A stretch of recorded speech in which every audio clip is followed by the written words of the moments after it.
And we are live. Welcome to Post Wrestling's Worlds End review.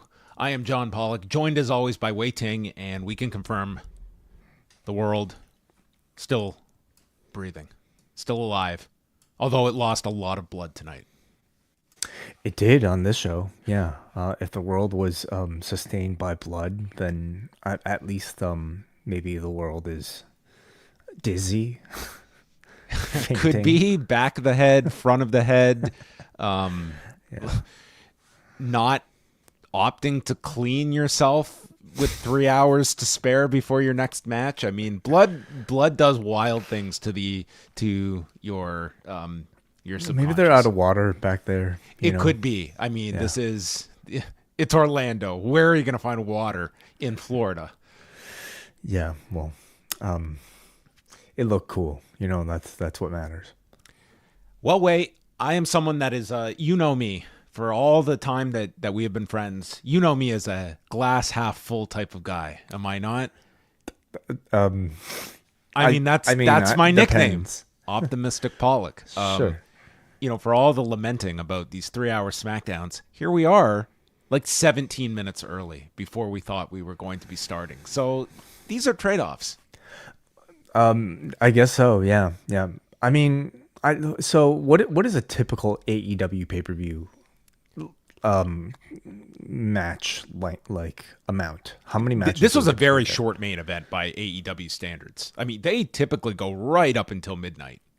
And how many matches? This was a 15-minute main event. This was one of the shorter matches on the main card. And how many matches do we typically get on a pay-per-view for AEW? This was less, and it made me think that they were going to give excess time to the tournament matches and the main event. Like, I thought the last two matches, I was expecting 30s from both of them, and both came under that time allotment. So I'm not complaining. I think everything got the time it needed. I didn't feel, even the main event, I didn't feel they left it shortchanged. They, I think, gave you enough in that match. But how did you just feel just about like the pace of the show, time allotment, and did you feel anything needed more time, or was it kind of on par with what was necessary? No, I definitely didn't think anything needed more time.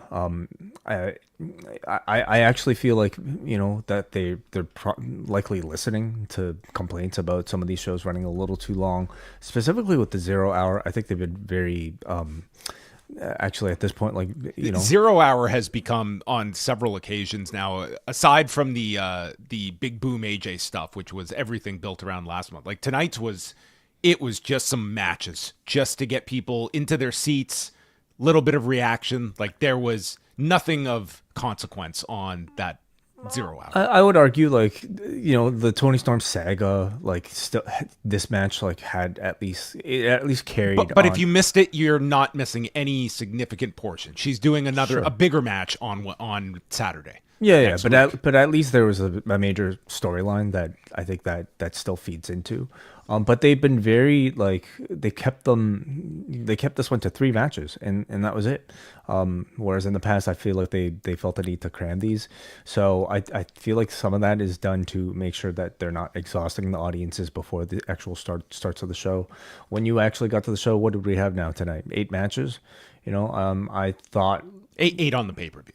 Yeah, 8 on the pay-per-view. So yeah. I mean, I thought that was like a fine length, and not too much. So this was an interesting location that they had because they were going head-to-head in the market with the WWE house show, which was 20 minutes away. They were both running Orlando on Saturday night. The last updates from WrestleTix had the AEW show at just over 6,700 tickets out, while WWE drawing 8,100 at the Kia Center, which is about 25 minutes away. So they were right in the same market. So AEW did have that going against them. And it does make me wonder how many people at the WWE show would have been at this show, if not for that. If you're talking about that close and a pay-per-view coming to your city, I'm sure that did play a factor in what AEW drew here. Perhaps, yeah. So they were going head to head with Cody Rhodes and Kevin Owens, 20 minutes away as well on that show. Do you know what AEW Worlds End signifies, Way? What's that? It is the 1-year anniversary of Miro's last match. Oh, wow. Yes, He's been out for that long? A whole year since we have last seen him. Well, so what's his deal? Is he injured? He's... Or is it a contract thing? Or like some sort of weird sit-out? I think there's probably multiple things that have kept him away. He was involved in shooting a film, I believe he was involved with, but man, that was a long time ago, and seems to be just someone on the sidelines. I mean, there's a bunch of these figures that we just hear no updates of. Wardlow being another one of them, but there's a bunch of them that you just don't know if these people are ever coming back. And I mean, we have like Miro's out now a year, Ricky Stark since March, all for various reasons. The pre-show panel had Renee Paquette, RJ City, Matt Menard, and rotating guests throughout the show. This also included a challenge issued by Mark Briscoe to Daniel Garcia for the TNT title, which will happen on Collision next Saturday. So they did get out several announcements for Fight for the Fallen this Wednesday and for Collision next Saturday, both of which are the first simulcasts with Max as well. So they were putting extra emphasis there. Layla Gray was interviewed before her match with Toni Storm. She's been training at the New Japan Dojo in LA for the past 3 months. She won't be sitting on the sidelines anymore, and she's going to beat Storm into oblivion. And that oblivion lasted 6 minutes and 53 seconds. And the crowd was responding to Toni Storm, who Nigel compared to Gwen Stefani. Tony Schiavone and Excalibur didn't exactly see this identity being one of Tony Storm's alter egos. I guess she's a rock star. She's got blonde hair. She's blonde. That's about the extent, I think, of maybe that comparison. Well, the crowd is cheering for Tony while Gray was in control. This included hitting a cutter and applying a dragon sleeper, but then Storm puts up the horns, hits the hip attack, and then, after absorbing a blockbuster, she rolls through after being hit with a vertical suplex, rolls into a inside cradle counter, catching Layla Gray in 6 minutes and 53 seconds. So Toni Storm wins, and then they did a segment backstage where she was approached by Deonna Purrazzo, who was playing into Toni Storm's amnesia that they've never met, and Deonna challenged her to a first-time ever match on Collision next Saturday, which Toni Storm was ecstatic to be given such an opportunity. Mm-hmm. Yeah, I mean, I'm actually really enjoying the gimmick. I think Toni Storm's parody of a rookie wrestler is actually really fun to watch, and I think they're giving a lot of thought to even something like this is 0 hour match where Toni Storm, former women's champion, barely squeaks by in a win over Layla Gray. Layla Gray having to deliver, basically go 50-50. In fact, even more on the sort of I guess losing end of most of this match, and then getting a small package win to barely beat Layla Gray on the 0 hour. I think it's a really unique take on the whole Faces of Foley thing, and I'm enjoying their usage of essentially AEW's career mode. To really point out there's a system of ascension here for a talent going through the AEW ranks, and seeing Toni Storm as this incarnation rising up these ranks is actually a lot of fun. And by the time she actually gets to a main event or a title match, that I think the audience will have been with this for a long, long time, and I think they'll be pretty hard for it.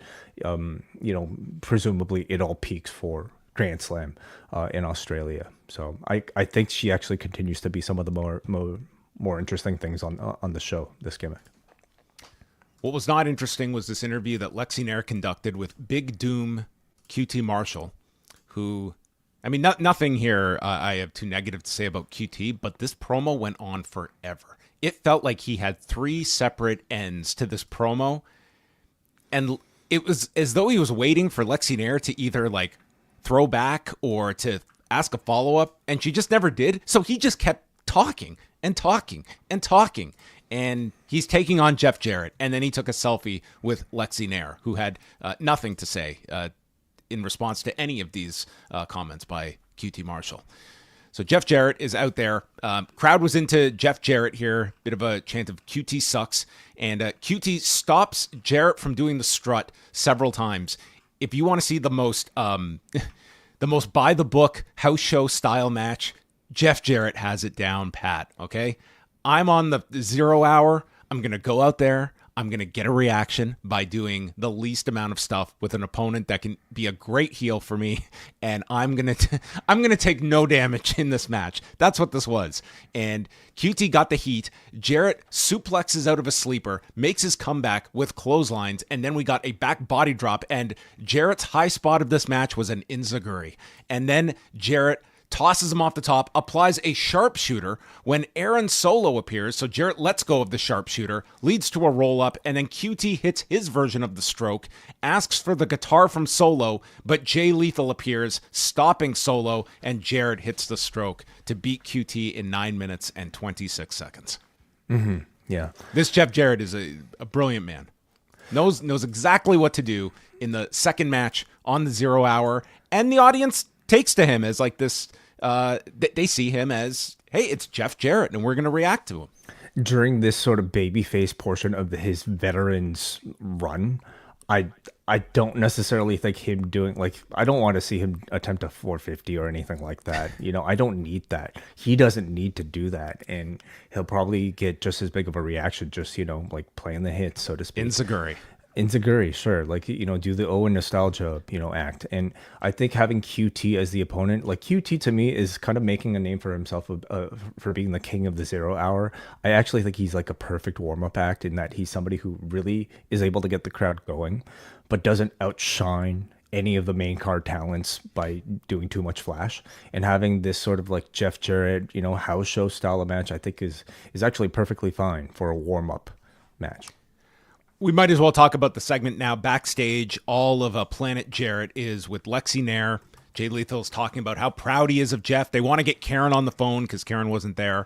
And Jarrett says that every year around this time, I reflect on my career. I've done this for the last 30 years, and I'm going to make an announcement this Wednesday on Dynamite. And this catches all the others off guard. So you are led to believe not only the final year of John Cena and Hiroshi Tanahashi, but could you add Jeff Jarrett to the list? At least that is the tease they are giving you. I don't know if you could do a tease like this and not deliver on that. Like, what would be a more satisfying, you know, sort of announcement for a babyface? If he was a heel, I think, you know, it'd be something. But as a babyface, you kind of do a tee up like this. You kind of have to deliver on something similar to, this is my last year or my last set of shows, you know, and I will retire at this date.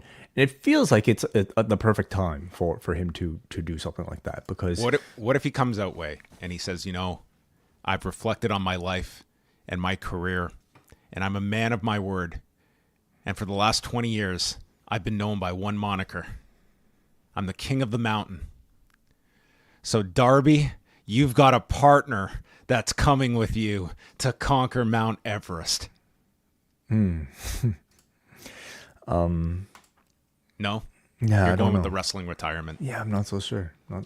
Well, I mean, when you look at this past year, what was the most successful story that AEW had? It was Sting's retirement. So you will either have what will feel like a carbon copy of what worked so well last year, and can you do that again? I think Jarrett is that level of figure with people that he's not the level of Sting. He's not the level of Sting, but he is someone that you can build up to a farewell match at some show that could need it. Could be All In. All in Texas. Yeah. It's certainly something that you could do, but yeah, a lot of retirements in 2025, which seems to be that's the go-to story for major wrestling companies. I'd rather that than somebody just like, I don't know, like wrestle until we get sick of them, and or worse, like they get injured and they're forced out, you know? Like people actually having a set date to walk away for the benefit of either themselves or the business so that they can draw some money off of it, I think is ultimately a better thing, isn't it? Then we had the final match of the 0 Hour was a 8-man tag with Top Flight and the Outrunners with Layla Gray all the way. She was back in their corner here, just 2 matches after her loss, taking on Lio Rush, Action Andretti, Brian Cage, and Lance Archer. So Private Party is watching in the back. They got the heat on Truth Magnum for a long period of time. Callis is on the floor in the corner of Cage and Archer. He landed a cheap shot on Magnum from the floor, so the crowd got all over Callis for this. And then there was like this ringing sound, and Tony Schiavone's cell phone started going off. So, of course, Excalibur and Nigel jumped on this. They hit the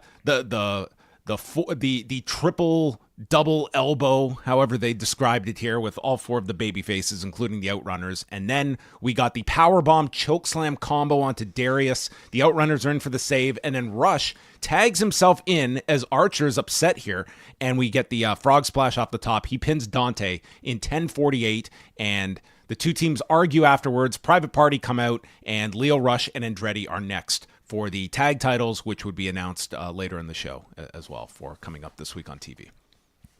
Fine match, about what you'd expect in terms of action. I guess right now we're just kind of giving challengers for Private Party who continue to feel like real background players in a tag division that they are actually the champions of. Like I don't feel like they're getting enough spotlight nor enough like character development to feel like they're actually growing as like presences in the division. But I think Rush and Andretti are like they're building something for themselves. But I mean, the Outrunners continue to be the most popular team among them all of them, and it feels like they're really taking their time to maybe build them. I'd like to think that, I could also think that that Tony has no plans for them and that they'll just always kind of be in this space, but I guess we'll see. 0 Hour ended with the Welcome to the Jungle video. So for the second month in a row, they provided Guns N' Roses with some licensing fees. I like this better than November Rain, to be honest. This song? Okay. The video. Oh, the video. I don't have that much of a preference either way. Well, then we open up the show, and they cut, like they're scanning the whole arena, and then they cut to a woman in the front row, very prominently wearing a Game Changer wrestling shirt, and I just found that comical that they cut to her specifically. Well, they're friends now, aren't they? I don't know. I don't know. Will Ospreay and Kyle Fletcher is opening the pay-per-view. Rematch from Full Gear in the semifinals of the Continental Classic. Callis walks out with Fletcher, but he cannot stay out ringside, so he walks to the back, and we are underway. Early on, Oscutter and Brainbusters get blocked by the 2, and each has the other figured out with their moveset, and Kyle goes to reset on the floor. And then as he returns to the ring during a chop exchange, you literally had Will's handprint on this man's pec within 2 minutes of this match, like very prominently placed on his chest. So they go onto the floor, and Kyle stops a Rana when Will comes off the steps and hits him with an apron bomb, and then Will is sent into the barricade. And what comes up is a man that apparently has just been like attacked by a construction set, because he is just he is covered in blood. This was the kind where it's like you've got this pool amassing on your chest from the leakage, and we get Nigel McGuinness, of all people, noting about my own personal reservations when it comes to this. Man. Yeah. And boy, this was a show for Nigel McGuinness to be calling, because my thought was, okay, the bid blood of the whole night is going to be reserved for Will. Little did I know. So, and this is early. This is 5 minutes into the match, and Will Ospreay looks like this. Like he is Great Muta at a scale of 10. Yeah, we're talking the first match on the official pay-per-view, and 5 minutes into basically 5 minutes into the pay-per-view. Pretty much, yeah. Yes. Mm-hmm. So Ospreay mounts a comeback, and we get the scramble leading to an Oscutter. Kyle stops the hidden blade and then goes for a lawn dart, which is turned into a poison Rana. But then Kyle, before collapsing, hits his own hidden blade. So both are down. The crowd is on their feet, and they're going nuts here. and then they get onto all fours. And this was really clever. They decided, let's just ram our heads into each other, and they proceeded to headbutt one another before getting to their feet. These are certainly always hard to watch. I actually think that they're probably a lot more uncommon to see in a North American promotion. But these two, of course, were brought up through New Japan. And listen, they know the risks. I personally sometimes feel uncomfortable. Everyone knows the deal with these, so it's but. I'll also say I think outside of maybe the first few that actually felt like the ones on their fours was the clunky ones, and then they got into when they were on their feet, they were doing perfectly safe, very safe headbutt. So I mean, I have to think that they're aware of the risk, and they have a certain magician's craft that I trust that they're not actually hurting each other. So after the headbutt spots, Kyle lunges off the ropes right into a super kick, really well timed.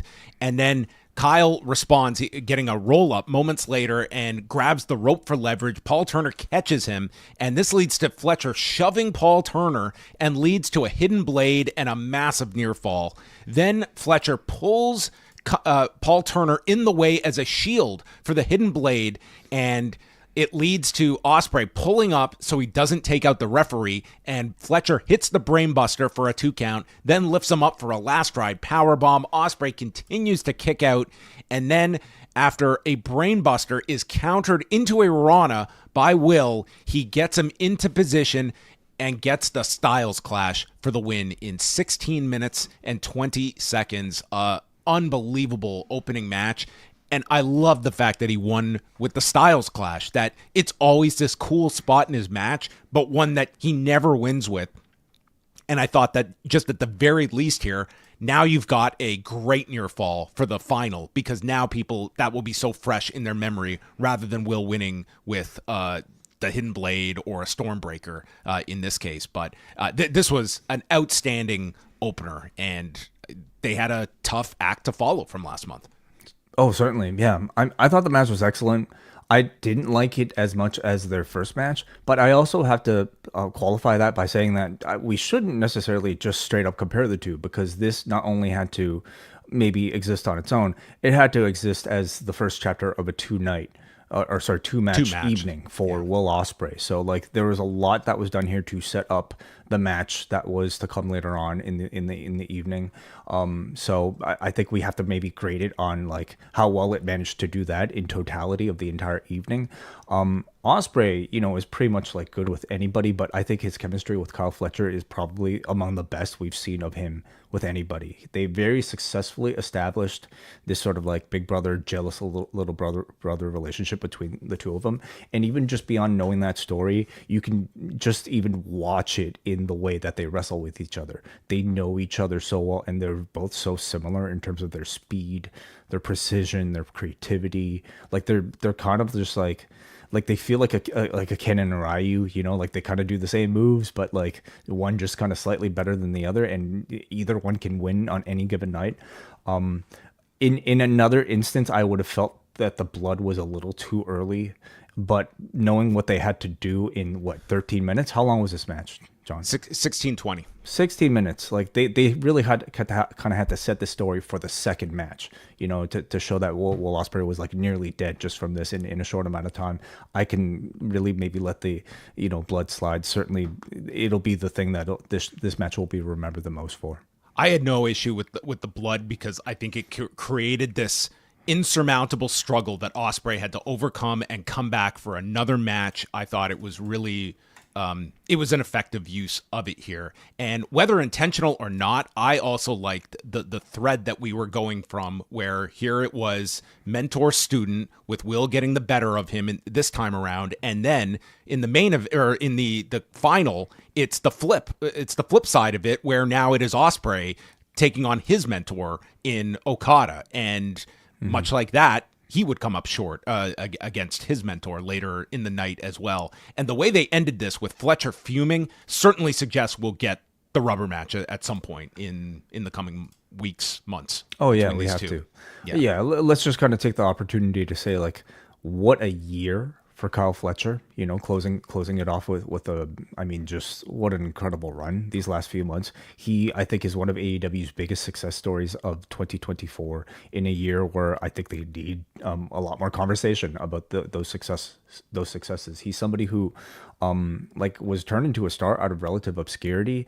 His ascent has been incredible to watch, and I think actually gives a lot of credibility to Tony Khan for his ability to actually make stars. I don't think that probably gets talked about enough. You know, like simply putting him into the C2 and giving him this run through the C2 following the first Will Ospreay win, I think did so much to cement his status as a top guy, and ending it with this match despite losing the Will Ospreay, like Fletcher's already here, you know, and in 2025, I mean, your expectations are that much bigger for him. The next semifinal match pitted Kazuchika Okada against Ricochet in a first-time singles meeting. And, I mean, the crowd all defaulted here. Okada was the babyface in this match. They were chanting bald at Ricochet, who is doing this routine now where he will complain to the referee about his hair being pulled. It really is amazing how quick this Ricochet heel run has been, to the point where he is getting booed over top of Kazuchika Okada, somebody who's been a heel for the entire year. You know, it's only been 10 days since Ricochet had that segment with Bobby Lashley that I think most of us question, but the results are unquestionable. This has been a hugely successful heel run for Ricochet thus far. You've gotten him to the reaction I think that they have wanted to, and he's certainly playing into it. I didn't think they would struggle too much in this dynamic between these two. I feel the audience like wants to be behind Okada, and they played it right here. And Ricochet is really great with like his with the stuff that he does during the body of the match to really generate that from the crowd. So Okada did this spot where he just runs all the ropes and then pulls up and just slaps him in the back of the head. You would have thought that this guy just hit like Ricochet's 630 through the table last week with the response he got. One of the biggest reactions in the entire It was match. huge what he got out of this slap to the back of the head. So Ricochet yanks him by the leg between the ropes, and he's getting into the crowd's face. Okada would land a big DDT and then goes back to the neck later in the match, hits the elbow and puts up the middle finger.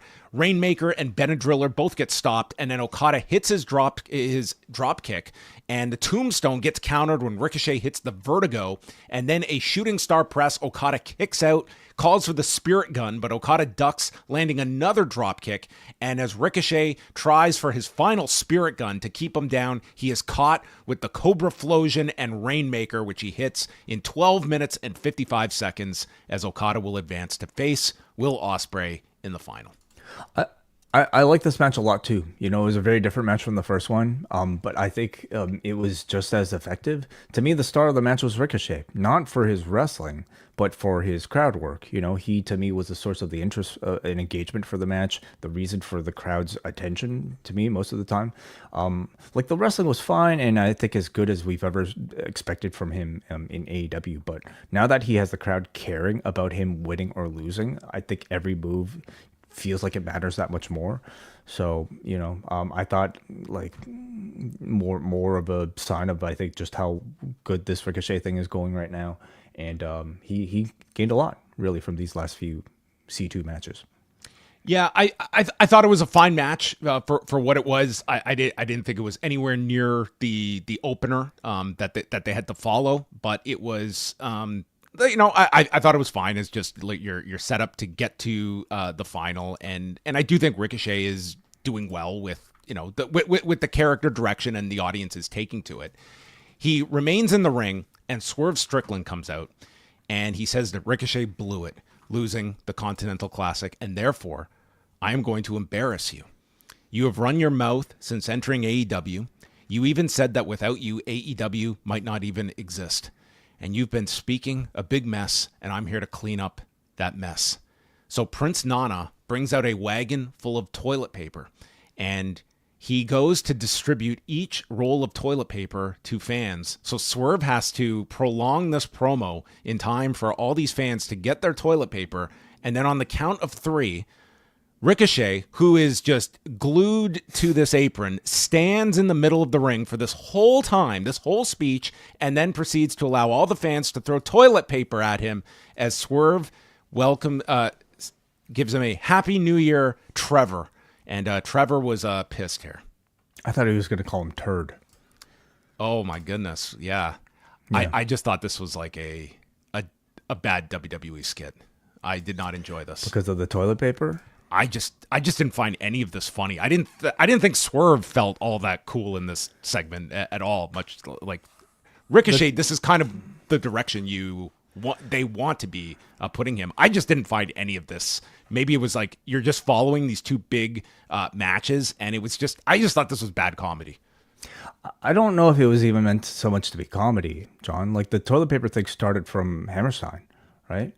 Like it was just something that the audience did, and I thought this was just their way to follow it up. I mean, was it the most embarrassing thing somebody could go through? Probably not, but it was just an interesting visual, I think, to just draw the association between Ricochet and Swerve, so that we get our follow up program for Ricochet. That's all. Like I mean, it was more telling, I think, seeing like Ricochet's seething reaction to this.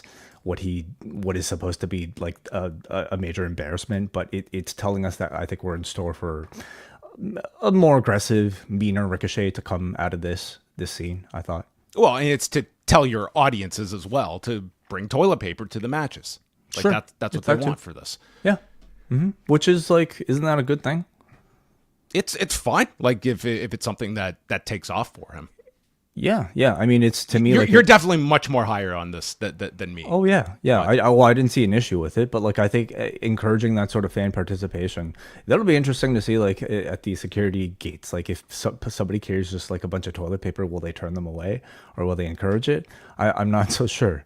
Well, they should just hand out toilet paper before his matches. Yeah, they like could. That's what they did with Al Snow for all those years with with the mannequin head. Like just To me, it's just like it it's another identifier, like another sort of signature you can attach to this heel Ricochet character, similar to what a Don Callis or like a Dominic Mysterio get.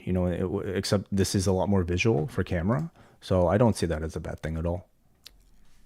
Do you see this being something that will propel Ricochet to be in like a high level with this role? It depends how aggressive he is. Like number one thing, John, is that he at least needs something for us to remember him by, and he did not have that in the first few months of this tenure. Now he does, and I think he's on his way to, like it sounds like you're maybe I agree with the heel. I've never disagreed with the heel turn. I think he's a great cocky heel, and I think that can work really well. Now, are you asking if this will prevent us from taking him seriously? If it just gives him a sort of mid-level role, like do you see this guy being in a main event level position? It depends how much he turns up the aggression. So I will say, like, his wrestling is still very much the same. He still has a lot of credibility as a wrestler. They haven't stopped that with him, right? The sort of quintessential example is a Kurt Angle, right? When it comes to like somebody who's an amazing wrestler, but comedy always kind of held him back from reaching that top level. I don't sense that yet with Ricochet because he's not really okay. I haven't seen enough of him like backstage because like a lot, like if he has segments where like Lashley is pucking him out, that will do damage to him. I hope that this I don't want this guy to be the added Miz. Aggression is him like is maybe him eventually joining the Hurt Business and like earning the respect of Lashley or whatever. Like I hope it means that he will be treated as a serious wrestler. Renee interviewed a very bloody Will Ospreay who says, the fans have seen a lot of wrestling. They're going to be exhausted tonight. And I've wrestled he said that he has wrestled Okada 10 times. I think I've beat him twice, which he was dead on. His record is Okada's record is 8-2 against this guy. And he pleads for the fans to help get him through this match tonight. I think this guy's an outstanding babyface, and he says, Let's go. And he's going to go to Disney World after winning the Continental Classic. And to show his dedication, he is not going to wipe his face for the next 2.5 hours before this match.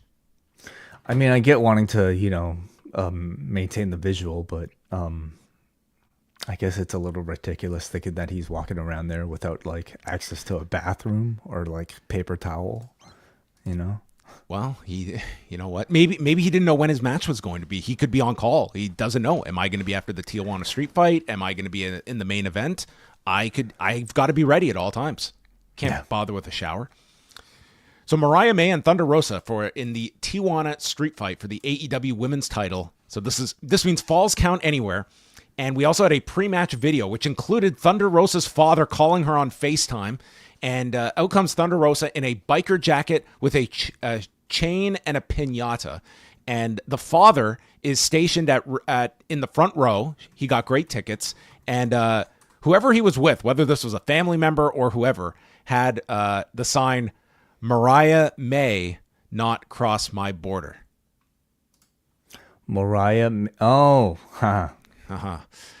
So they get into it. Thunder Rosa is bringing out weapons. I thought the positioning of this was tough after we had just seen this bloodbath in the opener, and that's kind of what I was expecting this match to be. This match did not have blood, but boy, did it have everything else.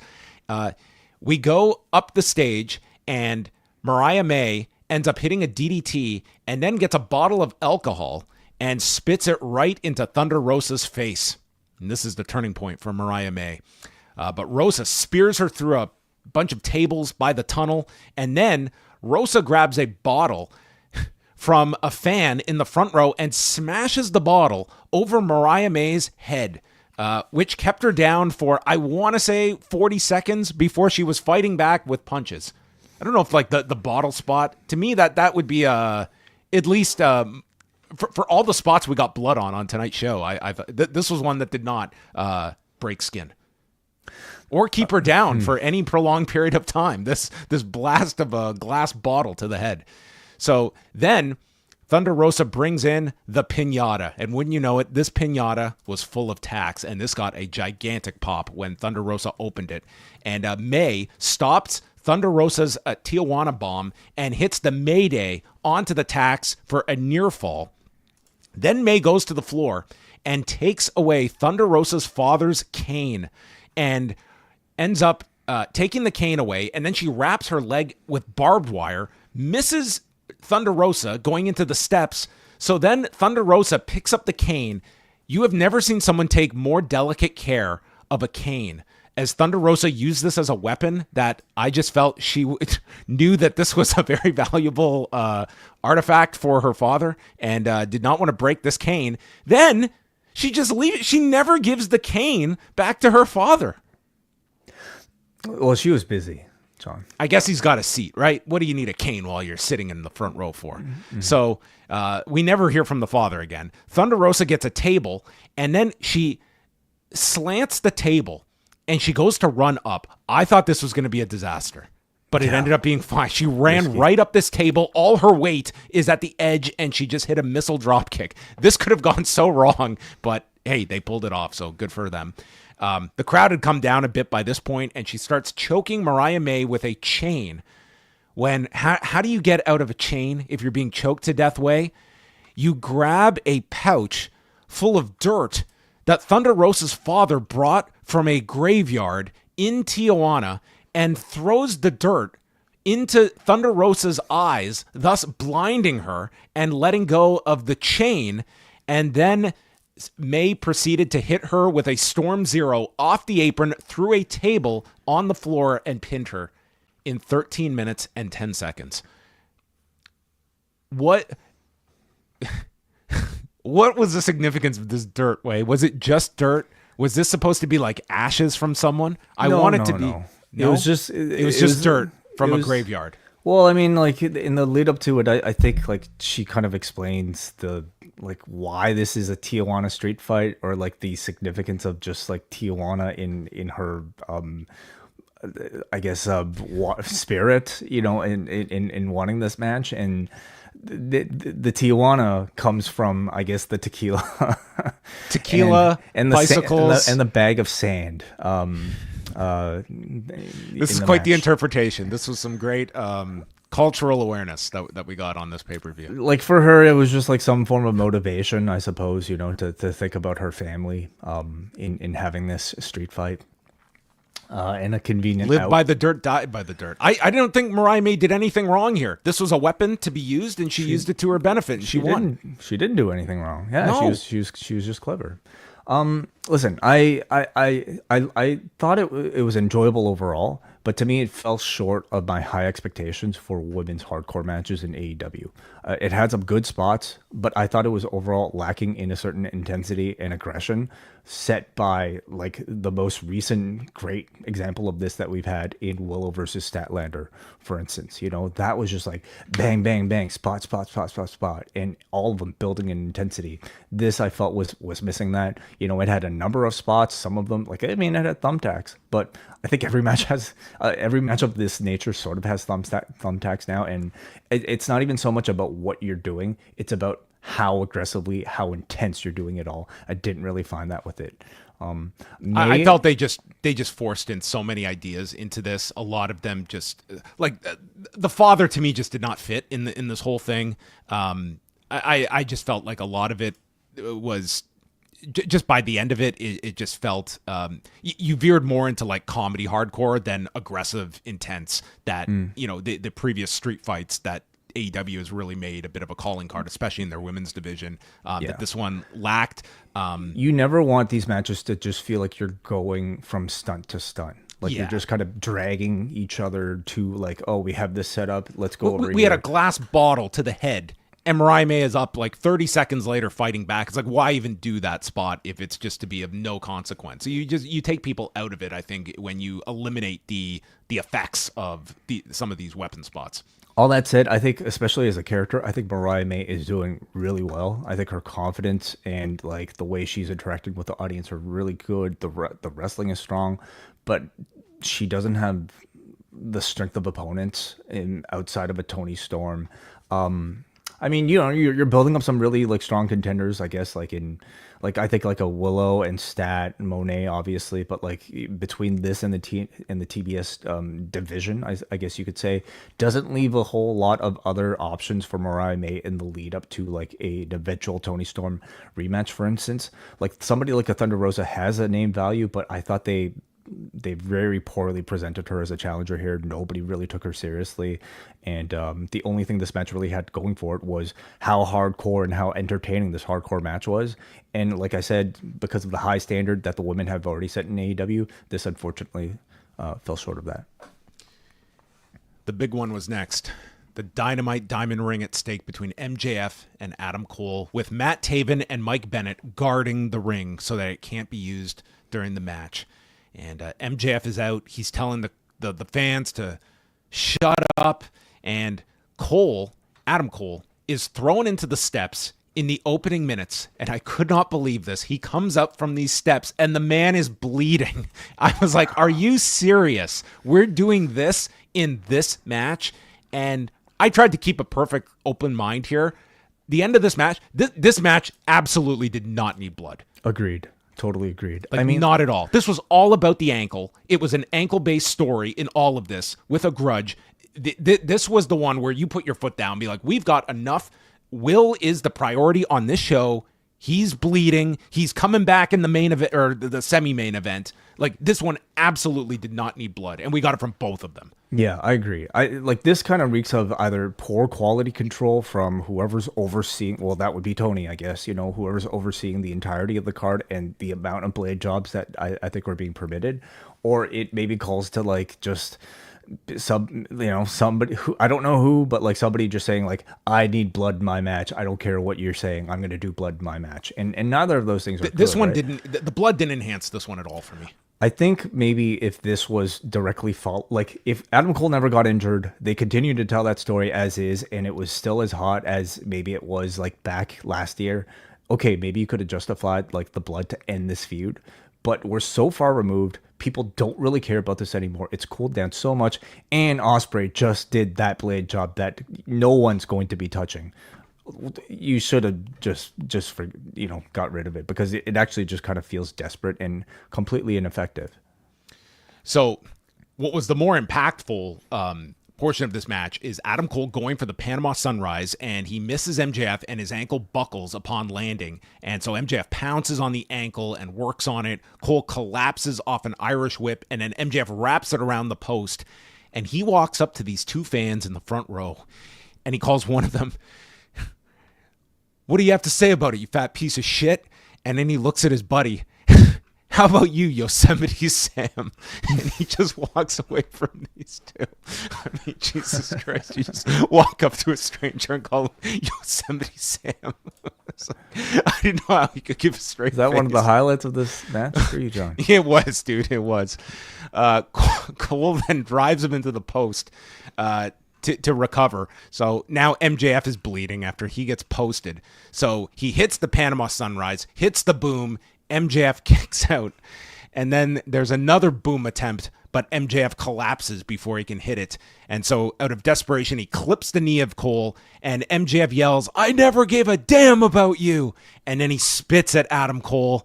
Cole super kicks him, and then was taken down by the weakest single leg. This was like Randy Couture and James Toney level. And down goes Cole. The figure four is put on, but Cole turns it over, and they reach the rope. And MJF walks up to Taven and Bennett. The referee's back is turned, so MJF smashes his hand onto the steps and pretends that Taven and Bennett have attacked him. So the referee turns around, and poor Bryce Remsburg, just a total dolt, ejects Bennett and Taven. So they're fighting security as they're taken out.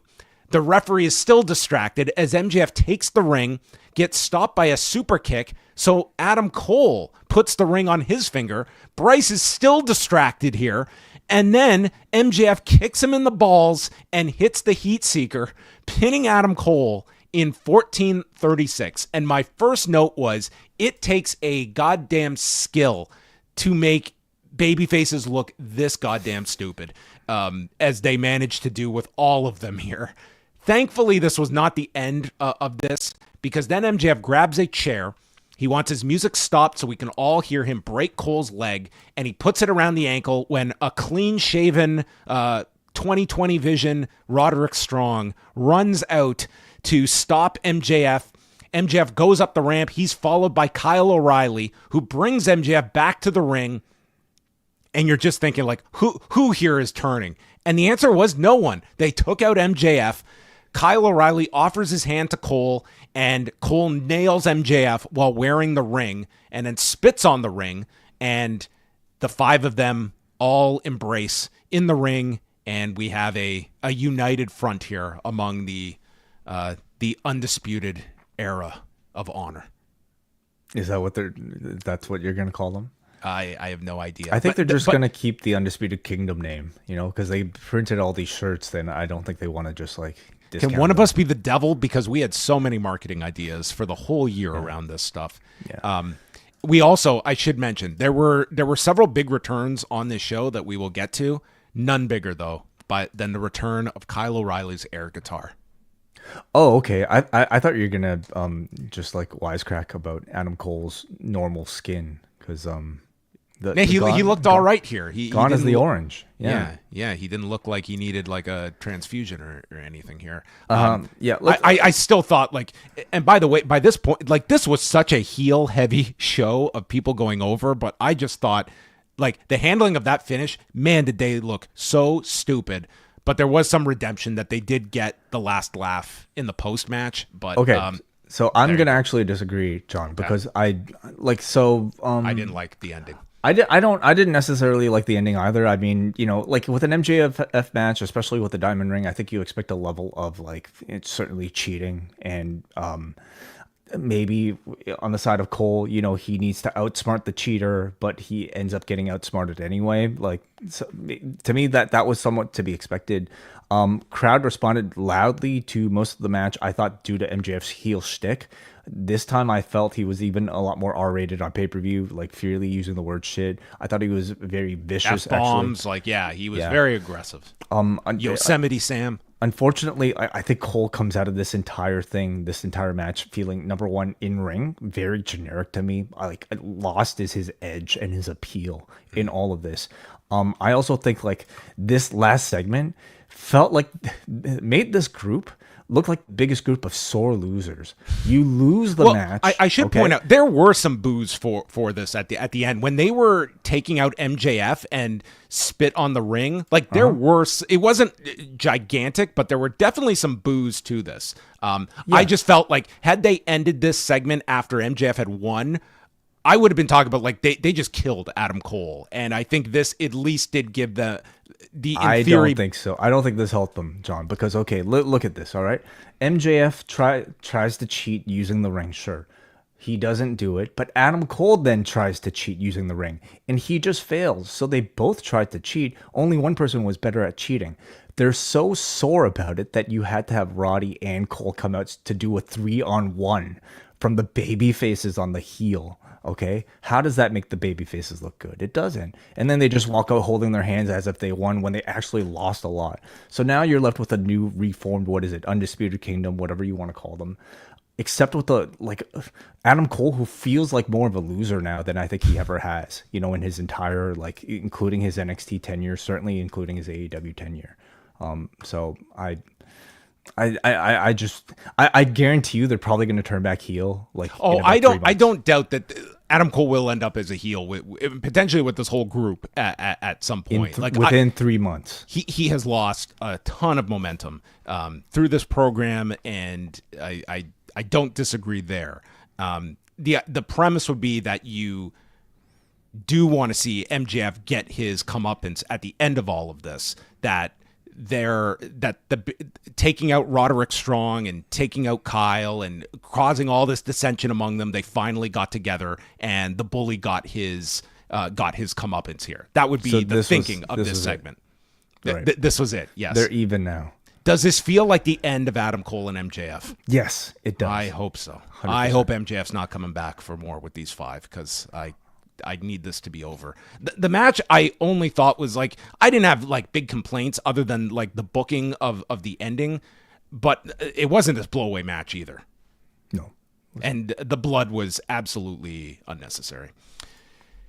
So then we go to Konosuke Takeshita versus Powerhouse Hobbs for the International Championship. And I'll say this for my thought on the show, I thought we had a killer opener, and then I thought like from that point onward, I felt like this show was like, it was underperforming my expectation level, and I thought it turned around this part here, because this was a very interesting match for Powerhouse Hobbs in terms of a very impactful match, good or bad, that he could have. So Callis is on commentary, and wouldn't you know it, Way, Hobbs was injured with his knee injury for all those months.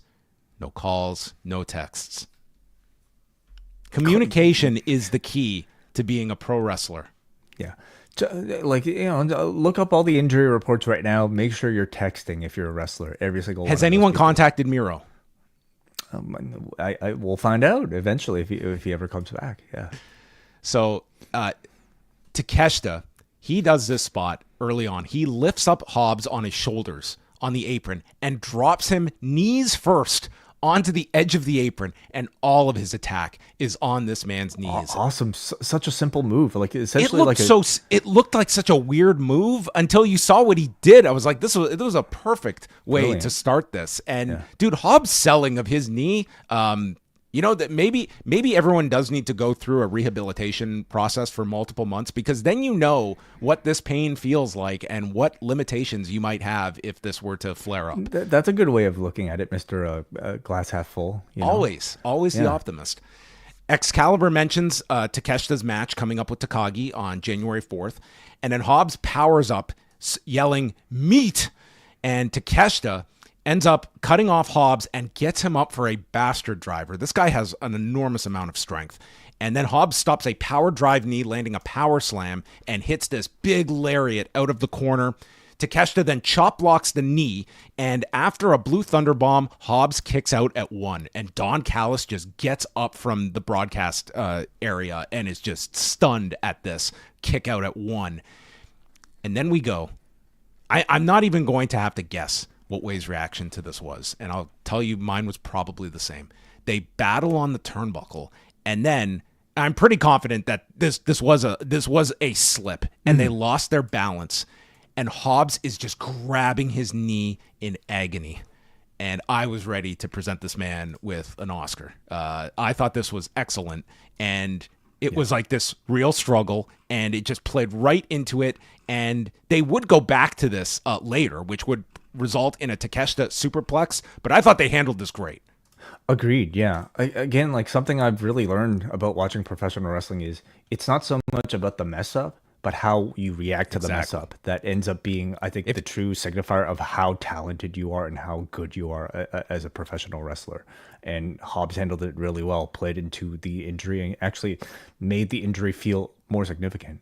It totally like worked here, as opposed to if they had just like gotten up and climbed right back up immediately. So the power drive knee gets caught with a spine buster, and Hobbs gets this big near fall. At this point, they've got the crowd. The straps come down for Hobbs. They fight back onto the buckle, and Hobbs hits a avalanche power slam, but in doing so lands on his knee from executing the move, and he removes his knee brace, so he gets to his feet, and Takeshita kicks him right in the knee, blasts him with strikes, and applies a guillotine, turns it into the Raging Fire, and Takeshita wins in 15 minutes and 35 seconds. I thought this was the best match I've seen out of Powerhouse Hobbs, and I just thought this, if there is a pattern in AEW booking, it is like the person that is in chase of that big win, and they really make you wait for it. And I think that's the case here with Hobbs, as opposed to putting the belt on him now. You could argue that if he had won here, like this place would have gone nuts. But more importantly was he came out and he had a really great performance, I thought. And granted, this was with Konosuke Takeshita that you could argue is like right with Will Ospreay as the best wrestler in this company and in the world at this point. Yeah. But he wasn't coasting in this match, like Hobbs actually like presented, I think, a unique ability within himself. To my knowledge, I don't know if I remember ever seeing Hobbs do like a body part type of match, or at least like be on the selling end of a body part type of match. And I thought his selling was excellent here, again, especially that slip in the corner that he just kind of played wonderfully. I get the sense that like the crowd either showed a little bit of tiredness or maybe a little bit of confusion early on at the type of match that they were presenting, because I think everybody wanted a meat match, right? Just like boom, boom, boom, like, Bronson Reed type of like, Goldberg Lesnar type of thing. But instead they gave you Will Hobbs selling his leg. And Takeshita like working relatively slowly, like working over the leg, and I sense maybe either a little bit of disappointment or maybe just confusion or apathy from the crowd. But that, like, I thought it was ultimately all very worthwhile, because once they started getting into all the meat stuff, you had that much more kind of interest in seeing Hobbs succeed, and feeling his a certain level of sympathy towards him. So the crowd responded very favorably, certainly by the end. Renee interviewed Okada, and he explained that Will is like his younger brother. You are at another level, but not my level, bitch. And that's our setup for the final. Do you think that this was enough for somebody who didn't watch New Japan, or do you think like if you're watching AEW, you already have some sort of knowledge of their history in New Japan? Well, I think that the combination of I thought Excalibur did a really great job in the main event of telling the backstory between them and going back to the Rev Pro match in 2015 and then entering Ospreay going to join Chaos. If nothing else, though, I think everyone knows that they have this history. And when that bell rang, this entire arena was like on its feet. And even if you're not super familiar with the backstory, you feel like this felt like a big match. And it's the first time these two have had a match together in AEW. Yeah. And I would say the same for the Omega Okada interaction too. Like, even if you never actually saw those matches, you probably know enough to know that what you're watching is something, that's supposed to be a big deal. It's not ideal. Like the first time you do an Ospreay Okada match in the company on 2.5 hours notice, you have to sacrifice some of that. And that's what we talked about going into this. But I did think it was the right call to go with these two in the final. And then it was the rematch between Mercedes Moné and Kris Statlander for the TBS title. And early on, we have Kris like deadlifting her from the mat and working on her back. And then it's Moné who turns the table. She slides underneath and powerbombs Statlander onto the edge of the apron and would focus on the back with backstabbers, a straight jacket version, and then goes for a Meteora, which is stopped with a powerbomb, and the crowd really got into Statlander at this point as she had been selling and selling, and when she came back, she hits a chaos theory, and Moné is getting so upset, she yells that "I hate you" as she kicks off the rope and hits a tornado DDT. And then we had this unique sequence where Moné goes for the Three Amigos. And whenever she goes for this, it starts with the boos. But instead of doing three, she just kept going and totally flipped the crowd. They were like giving her a standing ovation. It's she turned babyface via like five amigos. It's like Three Amigos. What a ripoff. 7. Oh my God. Yeah. I couldn't believe this. Listen though, but like when you think about it, like it makes perfect sense, right? Like Lesnar, yes, Lesnar for most of that run was a heel, but Suplex City is a total babyface spot. It is, yeah. Right? Yeah. So I guess the key to getting a move over, or the key to turning a babyface, is to just do it like 10 times. Uno amigo. Uno? Just one. Just one? Yeah, just do one. Okay. Moné then misses the double knees in the corner and then rotates Statlander into a package pile driver for a near fall. And Moné, she's really like cranking up like the Ruby Soho here on these near falls, but it's really working. Like this is kind of Moné in her element during the stretch of near falls. Yeah. Come on, Jon. Like I'm sure you reacted this way, all right, in the moment of shock. Like when was the last time you gave a legitimate Ruby Soho face? My last cable bill. It's ridiculous. That's my favorite moment. That's my favorite moment in movies. You just stand there, you don't move. So then we have the two, they tumble to the floor and take down the ring skirt, and Moné hits the Moneymaker on the floor, which was our only Moneymaker sighting in this particular match. Moné goes into the ring, and you think she's just going to take... At this point, I think the Moneymaker, she's abandoned the DDT portion of it. It's just essentially just like flip. It's kind of like a Stormbreaker almost, like in terms of... But the Stormbreaker at least like ends with either like a neck breaker or some sort of like, head clutch. She's given up on the head clutch. It's just like a flip off your back and you hit the floor. Yeah, which is fine. Do it that way. Do it 10 times. That's all you need. It'll be a babyface move. So you think she's going to get the count out, but then she breaks up the count and says, no, not that way. Instead, she plants Chris's leg into the ring so her foot is caught and starts attacking the ankle and then stomps the knee and lets the count restart. Hits a Meteora off the apron, and Statlander has to untie her boot and leave the boot there in the ring for the duration of this match as she wrestles in her sock.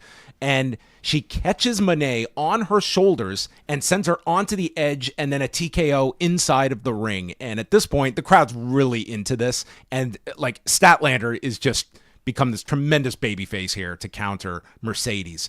Moné hits a sit-out tombstone on the edge of the apron.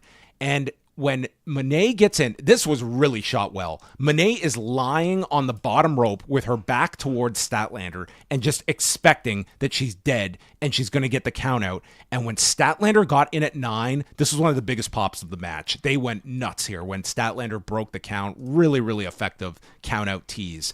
And there, Moné is just asking why she won't die. She applies the statement maker, then moves to the STF, thus torquing on the bad ankle and yelling at Statlander, "You will never be champion." And after a clothesline lands on Moné, she gets her up for the Saturday Night Fever, but it's countered. And now Mercedes has transitioned to the ankle lock.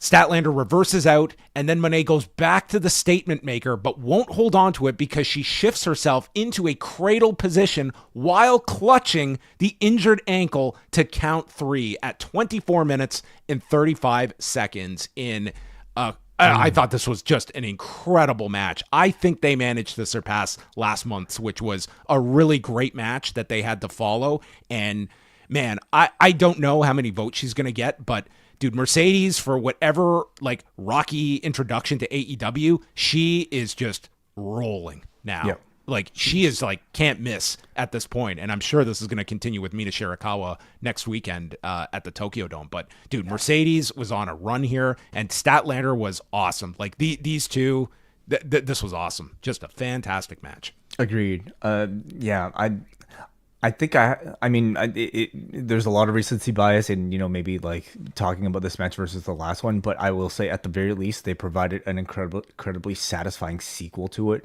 one that's worthy of the last one and one that may very well have surpassed it. I think Moné is looking as good as we've ever seen her, including her WWE run.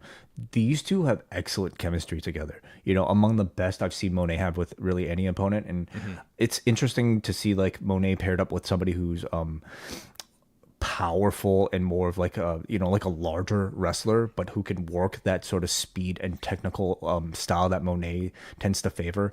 Both of them are really good together, and they design some really intricate and technical sequences and pretty much hit everything like very flawlessly.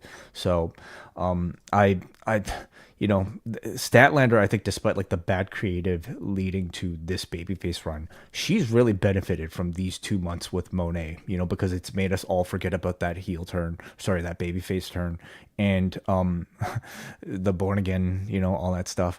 On pay-per-view, she's been excellent this year, showing how much of a world-class talent she really is. I'll just say though, like she's now in a position where I think she's constantly like, the person that you have a good match with. But I wonder if, like, I still don't necessarily consider her a star yet, at least not in the level of like a Toni Storm or a Mercedes Moné. And what's that next thing that's going to get Statlander up to that level?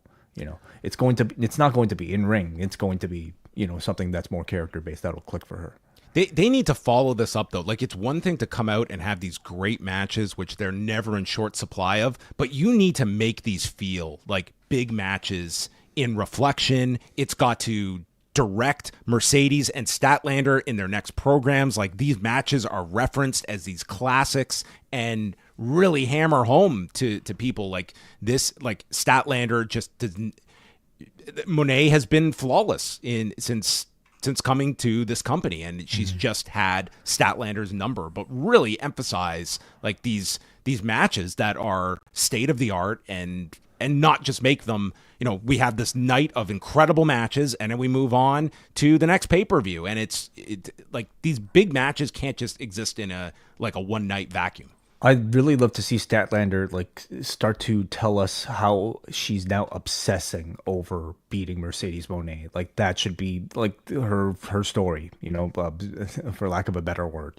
Like she now has something that will motivate her for the rest of her career, potentially. So I just want to see more follow up and focus on Kris Statlander coming out of this. Did you find it interesting that like I thought Moné was maybe flirting a lot with babyface things in the match? We talk about the Ten Amigos. Her entire demeanor at the end of this match, whether or not she was like tears.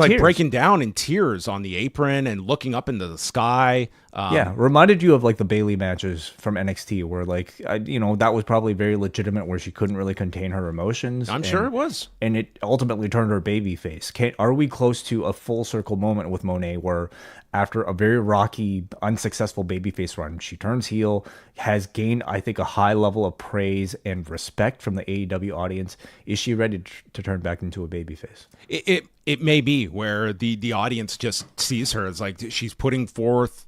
Like, it is not an exaggeration to say she's on the best run of her career. I think these last couple of months now at this point, where she's just putting up these classics that are just like she just is in such a great rhythm right now that's going to reflect, I think, with the audience. And if that's the way the audience goes, then go with it. I think she can play either role, and you don't have to force either one. And that could also give you a way to refresh. Like, I don't think you go back to Statlander instantly. I think that should be something down the road. But it becomes the same question with a Mariah May, is that who you have in the pipeline next for Moné. Yeah, with Monet, I mean, just like with Mariah May, it's about like who are the opponents? Like, what opponents do you have? She's not going to face Tony, because Tony is kind of getting set for May. So, like, really, who else is waiting for her? Maybe she's feeling really confident, and it's going to be Camille. She did not show up tonight. She did not. No. Well, would a Camille match break the streak? It would be now would be the time to test it. Let's see. Kazuchika Okada against Will Ospreay. And, we should mention that after Moné left, they left Statlander in the ring and got the big standing ovation. So she got like the big star treatment at the end for this big match in defeat. Okada against Will Ospreay. Jim Ross is on commentary, and out comes Will Ospreay, desperately in need of a bath or a shower or soap. Could not find any in the last 3 hours, and he is just looking like Terry Funk coming out here with the bandage over his head. But, man, this place goes nuts when the bell rings. They instantly make this feel like a classic that you're seeing here. Their first singles match in almost a year. They had that Battle in the Valley match back in January. That was their last singles meeting, but their first one in AEW. So the Battle in the Valley match, that was like their goodbye match, essentially. That right? was their goodbye to New Japan match. Yeah. Yeah. Okay. At the time, we didn't know Okada was leaving, so we thought it was just an Ospreay goodbye match, right? That's right. I'm trying to remember like the timing of it all because and then Okada, it wasn't known I think until a little bit after that. Yeah. Mm-hmm. The gauze on Ospreay falls off and Okada takes it and pretends to wipe his forehead with it. That was wonderful. Yeah. We're not in the pandemic anymore, I guess. But if there was one thing we know that Okada, he's a big fan of Mercedes Moné and her dance, and maybe he was watching that last match and saw her Ruby Soho tribute, because then Okada decided, you know what, I can do even better than that. And he took the snap suplex with ill intention, and the reaction, this will be the legacy of Okada's night of December 28th, 2024, because this will be forever gifed for Okada fans out there, this reaction. I can't pull it up. I'm desperately trying to, but everyone probably has it burned in their memory if they saw this match. So the fans are on their feet as Ospreay made its comeback. I found it. It was amazing. This guy's tremendous. So as Ospreay fights back, they are so behind him here. He manages an Os cutter on the floor, but then Okada cuts him off, go into the neck, and then does his Rainmaker pose with the middle finger and gets his knees up on a standing shooting star, and Okada hits the drop kick, and then Ospreay makes a counter and hits the Styles Clash, and this was, as promised, a huge near fall that everyone bid on after the opener with Kyle Fletcher. So great usage of the Styles Clash on this show. Mm-hmm. Okada manages the Cobra Flosion, hits the Rainmaker, and Ospreay kicks out of the Rainmaker. Okada even more stunned this time, and we get more strikes from Okada as Ospreay is down on his knees, and Ospreay counters a follow-up Rainmaker, goes for the hidden blade, and it is stopped with a drop kick. Ospreay roars, comes off the ropes for an Os cutter, and he's drop kicked in midair. And at this point, this is like watching two masters at work, okay? This was an unbelievable set of sequences with perfect timing, going at an incredible speed. And we see Ospreay hit his own Rainmaker, followed by a Stormbreaker, and Okada kicks out. The crowd is on their feet. He hooks him up, teasing a Tiger Driver, but Okada counters, hits the short arm lariat, and we get the familiar visual of both men on their back and Okada holding on to the wrist. And they get to their feet, high kick by Ospreay. The Rainmaker and Stormbreaker are both countered. Okada ducks a flying forearm by Will, rotates Ospreay around for the Rainmaker, and pins him in 19 minutes and 12 seconds to tie Masahiro Chono for his number of tournaments won. And I think everyone knows Okada, Chono, all in Texas has to be the direction. It has to be. Fantastic. Chono can't have that match as his last, the Muto match as his last match, okay? You got to do it with Okada. Tremendous final, and what a pair of matches for Will Ospreay on this show that clocked in at about 35 minutes. How long was this match? 19, okay. So they didn't go over 20, even though they were permitted to, So that's interesting. All the tournament matches on the show were much shorter than I expected them to be going in. Yeah, yeah. A very, very good match. I felt this was maybe the closest we had to classic, like New Japan Okada than we. This was Okada's best match in AEW. Easily. Yeah. And like, you know, I guess we could say at this point, like, he is a main event pay-per-view wrestler. Like, that's probably him at his best, where, you know, like having these sort of epic commercial-free Okada way. You trademarked it. Yeah, commercial-free Okada, like, you know, relatively drawn out. Like as Excalibur, I think, like, so, you know, adequately put it, like, he's sort of like the king of cardio or whatever he says.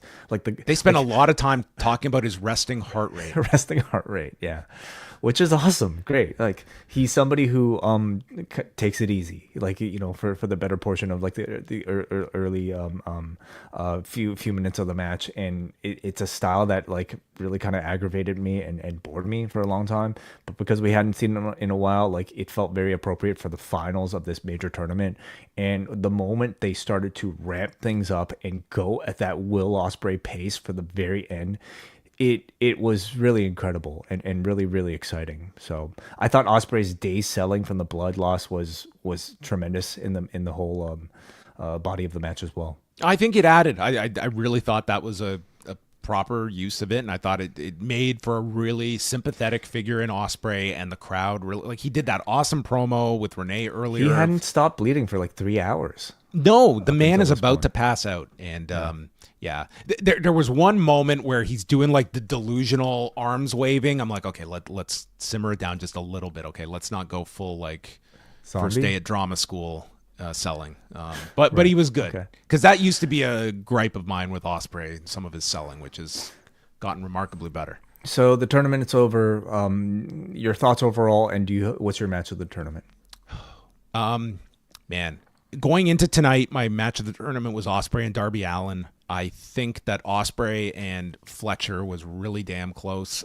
Just the stakes of the final added so much that this final was great. Like, those are kind of the three I'm looking at. But Ospreay and Darby, like, I was just like, if you could, like, I was just in awe of watching this thing, and like almost, it was one of those matches where I was like, I shouldn't even be taking notes. I should just watch it a second time, but I did not have time to do that. But yeah, I'm going with Ospreay Darby myself. Like, I still feel like the heights of that one, you know, a lot of the matches you mentioned, I think, had like certain qualities that let you remember it, and were certainly exciting for those reasons. But man, there was just something like almost superhuman about like Ospreay and Darby working together that I still marvel at. So that probably gets my pick. And, you know, overall, I thought it was a very good tournament. You know, like, I thought it was a great tournament. I thought the booking was very strong in this year's tournament. I think they built up a lot. I thought this really did end the year off very well for AEW through this tournament. That it felt like a real success last year, and I like, my gut feel is that this one was superior this year, mainly down to this last like week where I think it really turned up with the Hammerstein shows, and I like doing the semifinals and final on the same night as well for the pay-per-view. I thought the tournament overall did a lot for Kyle Fletcher, you know, again, cementing his status as a top player by having him essentially, like, you know, be one of the top 4 finalists. I think it did a lot to showcase Ricochet in these last few matches. And, you know, who else were the other big standouts?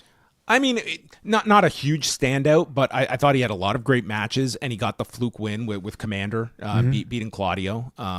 Yeah, that was like a nice somebody who wasn't end. even supposed to be in the tournament. Yeah, I would say Mark Briscoe has, like, he was a great part of last year's tournament, and, you know, he was, you know, constantly losing last year. This year he was booked more at like a 500 level, but I thought him and Kyle Fletcher had that awesome match on Collision of 2 weeks ago. That was pretty strong. Yeah. So again, I like the tournament. The only thing I would change about it next year is that it should be for a world title shot. It should be for a significant world title shot. You know, this belt is like, it's not a big enough deal, you know, for something that is so hard fought. You know what I mean? Like, it needs to be for the biggest prize, arguably, that AEW can offer. Well, it was so big that Christopher Daniels came out and congratulated Okada, but he cannot present him with this Continental title because as of today, I am no longer an EVP. I'm not upset about it. I'm so sorry. You know, like on Friday, I kind of sung the praises of like Nick Aldis and Adam Pearce as like very good GMs who don't overdo their role. I can't say the same about Chris Daniels. I don't think he's been a good one. He says, I'm no longer an EVP, but this man is. And out comes the returning Kenny Omega to a gigantic reaction. He walks out, takes the Continental title, and walks down and presents it to Okada. And in a not so subtle tease, we had this image with the All-In banner. And then if that wasn't enough, as Okada is leaving the ring, he stops and he stares at the All-In banner as he exits as well. And Jim Ross, in case, well, now I want to see Kenny Omega against Kazuchika Okada. Yeah. Maybe they'll just do it at Revolution, you know, like they never said that there was going to be All In. You guys just inferred that yourselves. No, like Okada basically like did everything he could do with the exception of point with his finger at this damn sign. Like he essentially pointed with his head, like reaching out like this. He took out a laser pen and just yeah. Yeah. All in. He should stick his middle finger up pointing at the sign. Yeah, they pretty much spelled it for you. All In. Is that too far away? Like, you know, what do you think?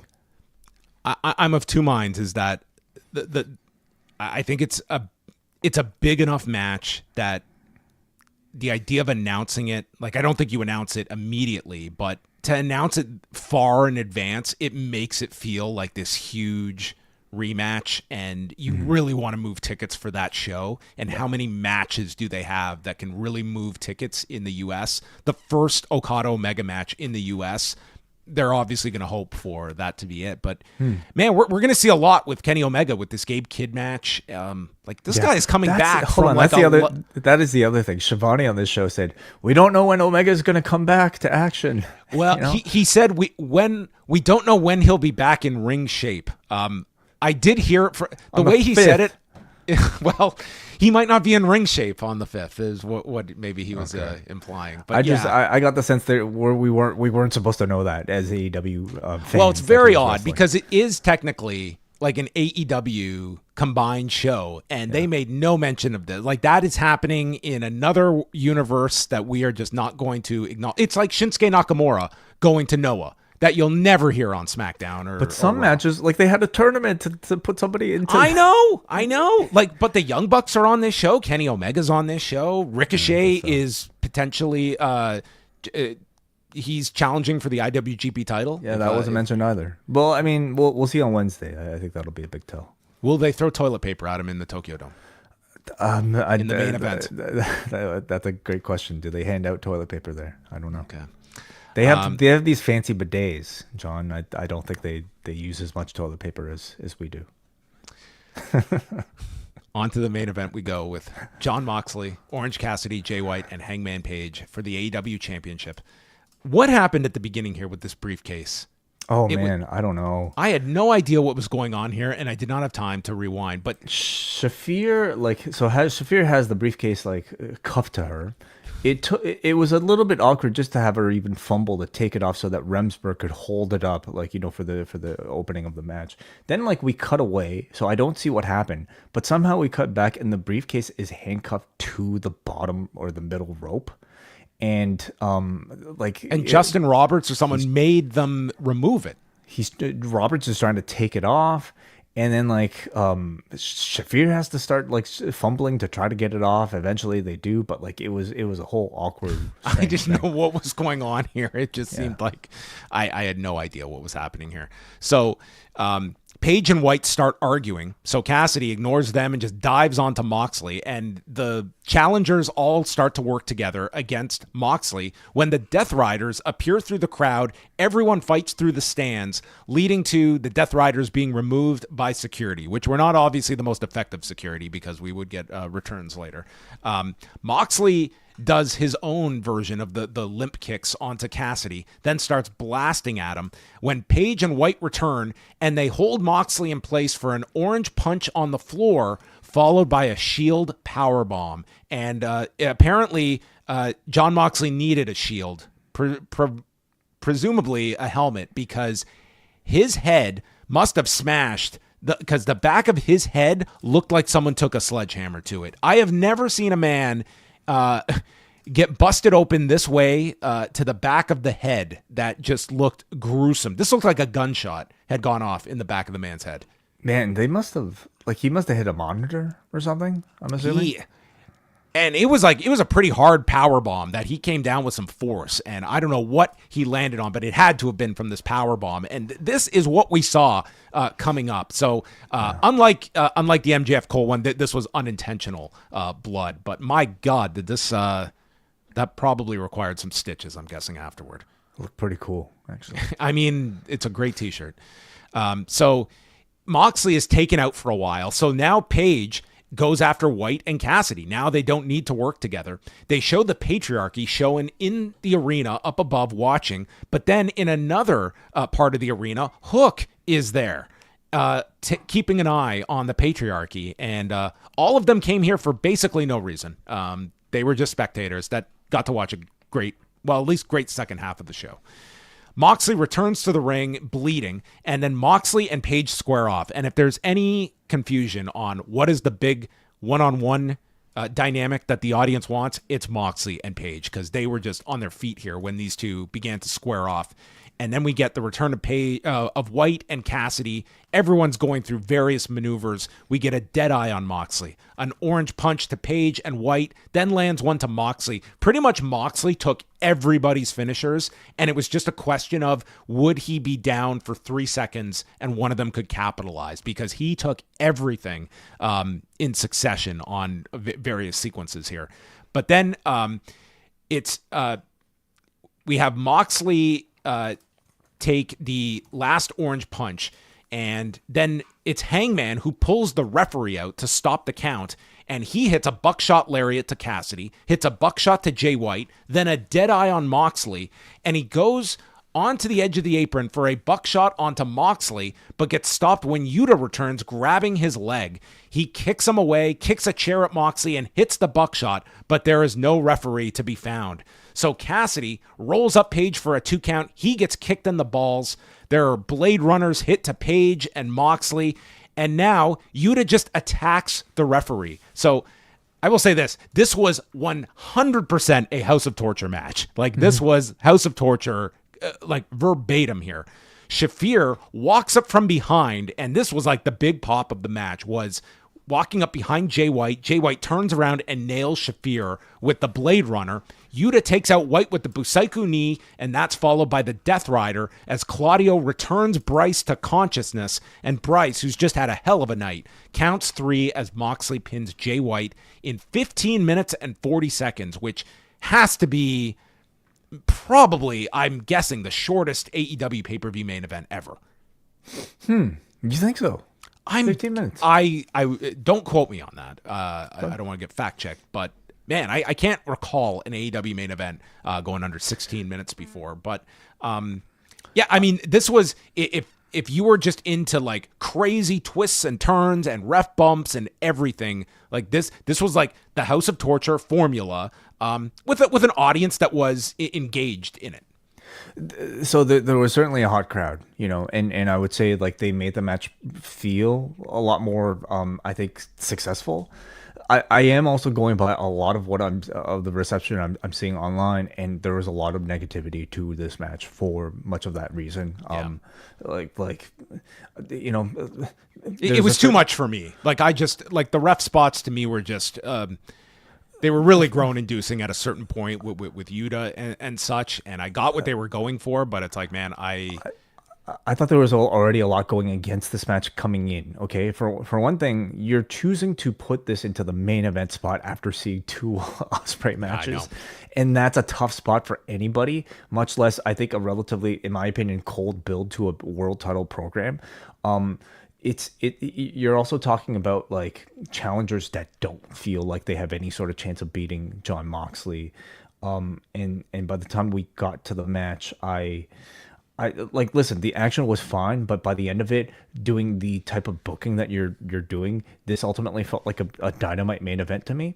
And story wise, it didn't really feel like we went through all of this just to make the point that the Death Riders are really good at cheating, and that, yes, like we need AEW to work together to beat them. But that also feels like we did a whole lot just to like say something that we essentially already knew. My big question, where was Christopher Daniels? Okay. The man who promised that he would be in Hangman's corner when, to face these Death Riders whenever they would come out. Where was Chris Daniels?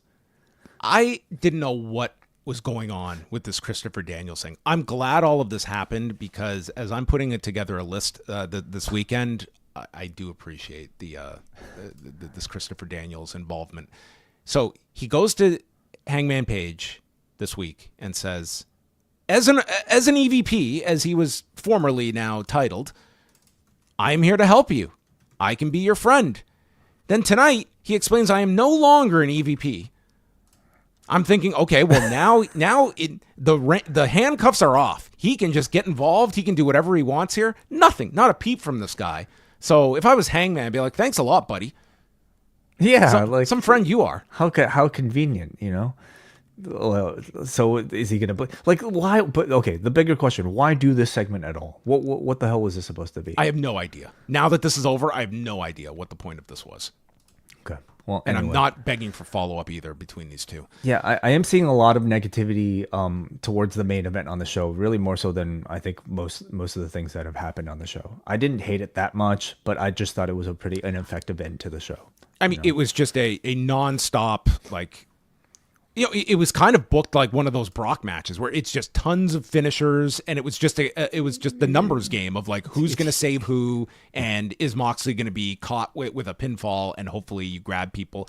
And you also had to deal with the idea that you're like, to put Moxley in a 3-on-1 position, like that's not an ideal dynamic. So I do get the sense like that was the need for the Death Riders to still make it like this uphill battle for your three challengers, even though they have the champion outnumbered. There was a lot to this match that kind of complicated things. So Moxley retains. They have the chair, and they plan to continue the attack when FTR come out, the lights go out, and returning Adam Copeland comes out with them. Christian is looking shocked, can't believe the man is alive. FTR attack Claudio and Yuta, and then Cash Wheeler, who hasn't done his tope suicida in a couple of weeks, decided to get it all out. This guy's nuts. As he hits that Shatter Machine onto Yuta, and then we get Copeland and Moxley face to face, and this crowd went wild for this showdown, and it ends with a spear to Moxley. He rips off the bar from the chair for the crossface, and then he gets the microphone. Just gotta cut the promo, and we're off the air, and no microphone is working for Moxley for Copeland. Poor guy. But then he gets the microphone working. He refers to Jon Moxley as a kid. Why? Because you were still growing pubes when I started wrestling. Yes. Burn. Boy, he's rated R, buddy. Okay.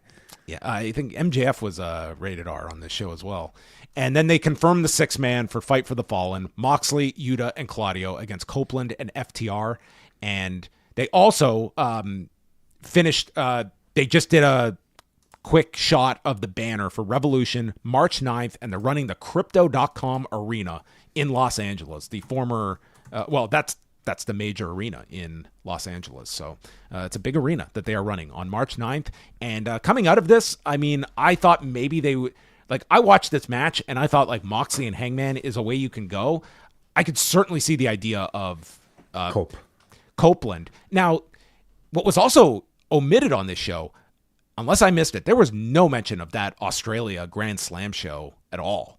And I didn't notice anything. That is the next major show that they have before March 9th. Like, March 9th is a long way away. Sure. But I could certainly see Moxley and Copeland. Maybe that is Revolution. Yeah. I guess Revolution feels really far, but you're right. Moxley and Copeland, I mean, it could be for TV as well, honestly. It could be. Like, you have a lot of time. And you need something for this Australia show too. Yeah, but sooner or later, you're going to get that singles match between Moxley and Copeland, because you also have the Christian element, of course. Like they showed in the press box as he was running away. So all three are going to get tied into the title picture somehow. You could have Copeland pin Moxley in this 6-man on Wednesday. You should. They've been very protective of Moxley, but I mean, if that is the match you're going to, I think in the 6-man in Asheville, that would be more impactful than him pinning Yuta or Claudio. I am very optimistic about seeing Adam Copeland play with Jon Moxley in this whole Death Rider story. I am extremely hopeful that we get a clearer explanation of what exactly is at stake here. Like this sort of saving AEW thing. Like what exactly is saved by the championship changing hands, and why is Adam Copeland so passionate about it? I can presume why. Like he's somebody who knows the potential that AEW represents, and like how the good that this company represents. But like how exactly is that counter to what Jon Moxley wants? I think the entire audience needs a bit of a better like scene setter for exactly like what's at stake, what people are fighting over here, rather than just this sort of like ambiguous like, hey, like I want to save AEW.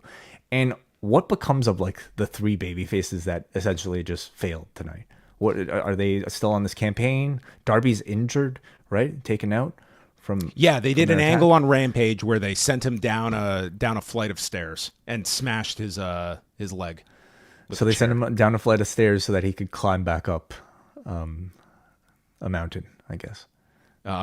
Maybe that that was his write out for tonight's show. What happens to Team AEW?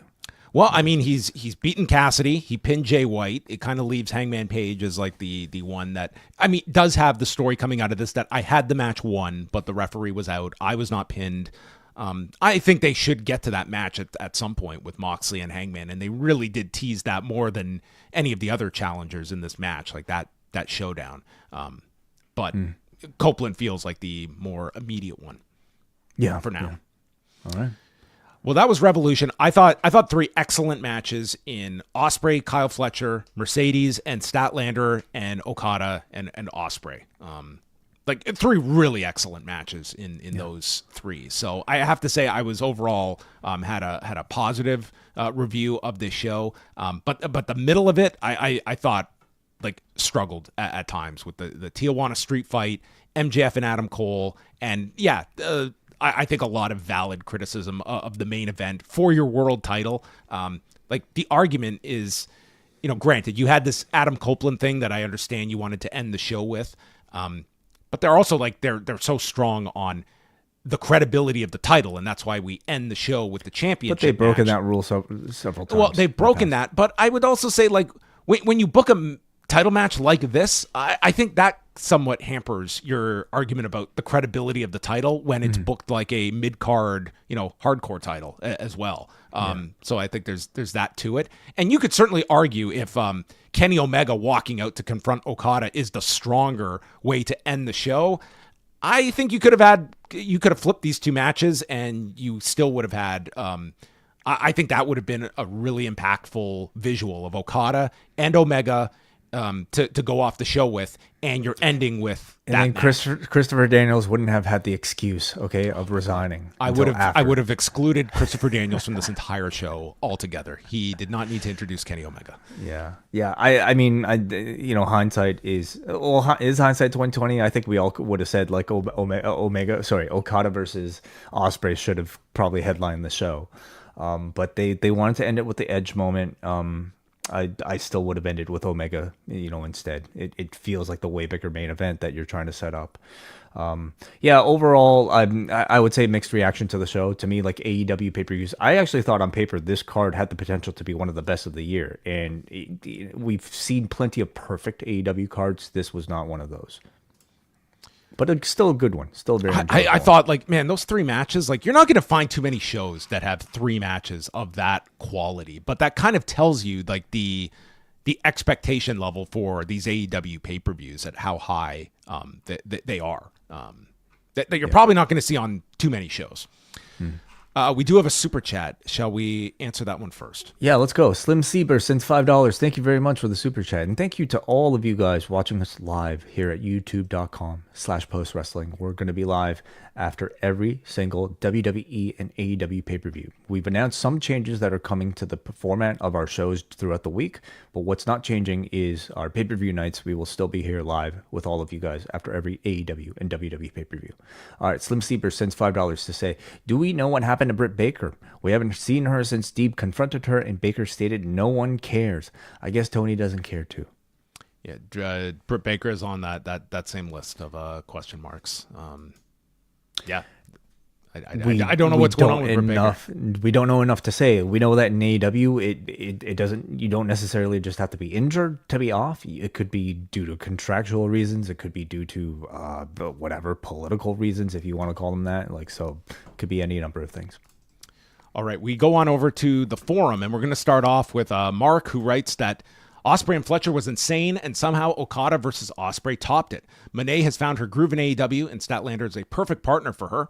Kenny's back, and I'm so glad. He's been sorely missed. I dug the main event for what it was, which was fast-paced with big moves. Not hot on FTR, but happy with a Copeland-Moxley program to keep the title picture busy until we get the inevitable Darby-Moxley match. I think Kenny and Copeland returning will hopefully provide a nice boost of energy for the program moving forward with its Max debut and a new year. Fun show overall. That said, I'm so over Adam Cole and the Undisputed Kingdom.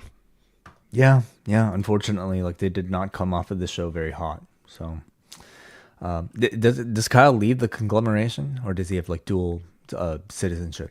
Oh my goodness! Yeah, this is going to be a civil war, I'm sure, with the two warring factions for custody of Kyle. Interesting. Okay, let's go to Andrew from Cape Breton, who says, another one of AEW's all-timers. Incredible show from top to bottom. The Continental Classic was such a great concept, and I'm glad they are making it a yearly event. With AEW solely focusing on Dynamite and Collision going forward, I wonder if AEW could have the belts be brand-specific. It would be similar to a brand split, but feuds and angles revolving around titles could be show-specific.